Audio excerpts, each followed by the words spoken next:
Voilà, bonjour les amis, nous retrouvons aujourd'hui l'évangile de Matthieu au chapitre 18, les versets 21. Et puis, à partir du verset 21, on s'arrêtera uniquement au premier verset du chapitre 19. Alors Pierre s'approcha et lui dit, « Seigneur, quand mon frère commettra une faute à mon égard, combien de fois lui pardonnerai-je? Jusqu'à 7 fois ?» Et Jésus lui répondit, « Je ne te dis pas jusqu'à 7 fois, mais jusqu'à 70 fois 7 fois. Ainsi en va-t-il du royaume des cieux, comme d'un roi qui voulut régler ses comptes avec ses serviteurs. Pour commencer, on lui en amena un qui devait 10 000 talents. Comme il n'avait pas de quoi rembourser, le maître donna l'ordre de le vendre ainsi que sa femme, ses enfants et tout ce qu'il avait en remboursement de sa dette.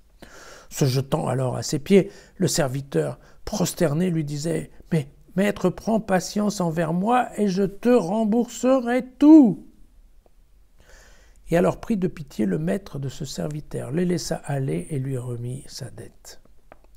Mais en sortant, ce serviteur rencontra un de ses compagnons qui lui devait 100 pièces d'argent. Il le prit à la gorge et le serrait à l'étrangler en lui disant « Rembourse ce que tu dois !» Son compagnon se jeta donc à ses pieds et le supplia en lui disant « Mais écoute, prends patience envers moi et je te rembourserai. » Mais l'autre refusa bien plus. Il s'en alla le faire jeter en prison en attendant qu'il eût remboursé ce qu'il devait. Voyant ce qui venait de se passer, ses compagnons furent profondément attristés et ils allèrent informer leur maître de tout ce qui était arrivé. Alors, évidemment, le faisant venir, son maître lui dit « Mais mauvais serviteur, je t'avais remis toute cette dette parce que tu m'en avais supplié. Ne devais-tu pas, toi aussi, avoir pitié de ton compagnon comme moi-même? J'ai eu pitié de toi. » Et dans sa colère, son maître le livra au tortionnaire en attendant qu'il eût remboursé tout ce qu'il lui devait. C'est ainsi que mon Père céleste vous traitera si chacun de vous ne pardonne pas à son frère du fond du cœur. Or, quand Jésus eut achevé ses instructions, il partit en Galilée et vint dans le territoire de la Judée, au-delà du Jourdain. Voilà. Alors, en fait, aujourd'hui, le sujet, c'est le pardon. Alors, évidemment, on trouve ça aussi dans le chapitre de Luc, chapitre 17, bien évidemment. Mais, vous voyez qu'hier, on a vu la procédure disciplinaire contre au sein de la fraternité. Mais évidemment, en plus de cette procédure, ou parallèlement, il y a l'histoire du pardon. Voilà, il y a l'histoire du pardon, et vous voyez bien que c'est une question qui est assez crucial pour Matthieu. Pourquoi? Parce que Matthieu, qui a des soucis avec la pérennité de son institution, de sa communauté, eh ben c'est vrai que d'une part, il se dit, si on applique des mesures d'expulsion à tire-larigot, eh ben dans peu de temps, il n'y a plus personne. Et si on fait des mesures d'expulsion en fait temporaires, parce que c'est ce que faisaient globalement les Esséniens, souvent c'était des mises en quarantaine, eh bien à la fin il faudra quand même qu'il y ait le pardon, parce que sinon tout ça ne va pas marcher ensemble. Et donc la notion du pardon,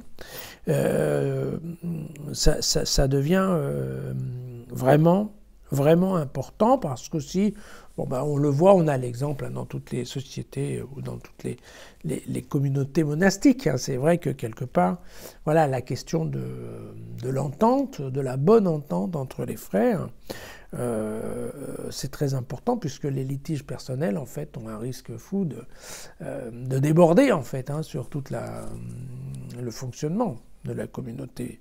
C'est le problème souvent avec des communautés fermées, voilà.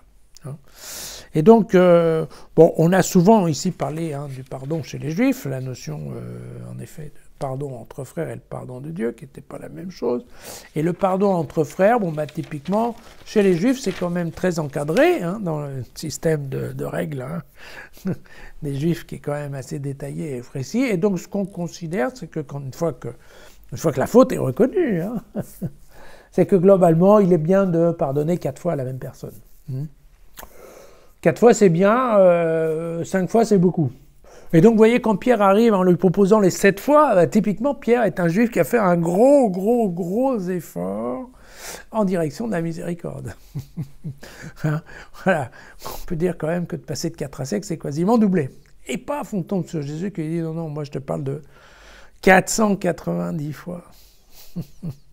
Alors pourquoi? Parce que en fait Jésus va reprendre en fait le texte de la Genèse. Vous savez que dans la Genèse on parle de la vengeance et on dit que Caïn va être vengé 7 fois et que voilà le beau-frère qui est Lémec lui va être 77 fois vengé. Alors en fait c'est la question voilà à l'époque et c'est le sujet de la Genèse. C'est de dire que Dieu est effaré de voir comme quoi l'humanité se met dans un système de violence complètement exponentielle, puisque d'abord on venge 7 fois, mais après on venge 77 fois, donc c'est de la folie furieuse. Vous savez que c'est ce qui justifiera qu'ensuite il enverra le déluge pour remettre tout le monde en place. Mais, et donc typiquement, eh ben voilà, Jésus reprend cette histoire de vengeance et il met les mêmes chiffres et puis là il parle du pardon. Donc l'air de dire, bah voyez, l'Ancien Testament, les textes bibliques c'est sur la vengeance, moi je vous parle du pardon. Voilà. C'est en fait, voilà, c'est assez bien vu. Bon, la parabole, elle est quelque peu allégorique quand même. On remarquera quand même que le premier serviteur ne demande rien. Il dit qu'il va rembourser et que, encore une fois, c'est le roi qui va lui remettre la dette, c'est-à-dire qu'il va effacer sa dette. Donc en fait, une fois de plus, on tombe sur le même sujet. Vous savez, de la souveraineté, de la bienfaisance en fait. De la bonté de Dieu, du Maître. Voilà.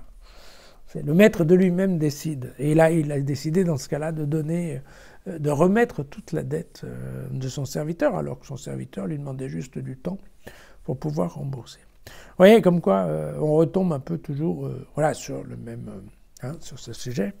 Et puis, Matthieu insiste, pour bien parler, de la gratuité absolue du pardon divin. Mais l'exigence du pardon fraternel, parce que là, effectivement, c'est bien ce que réclame le Maître. Pourquoi? Eh bien, encore une fois, c'est ce pardon fraternel qui va être le ciment, en fait, de la communauté. Donc, pour ça qu'il insiste. Alors, avec, bien sûr, un petit rappel sur le jugement dernier, pour terminer. Voilà. Moi, je vais vous dire, ce qui me touche beaucoup dans ce texte, c'est en fait, on parle beaucoup d'émotions. Vous voyez que globalement, le maître est pris d'émotion devant ce serviteur qui le supplie. Enfin, on a de l'émotion partout, quoi. Et donc, ça veut dire que globalement, le système juridique, voilà, ou judiciaire, globalement de la communauté chrétienne, il est quand même très sensible à l'émotion. Et donc, on peut se dire quand même que tout ça est une drôle de justice. Voilà. À demain.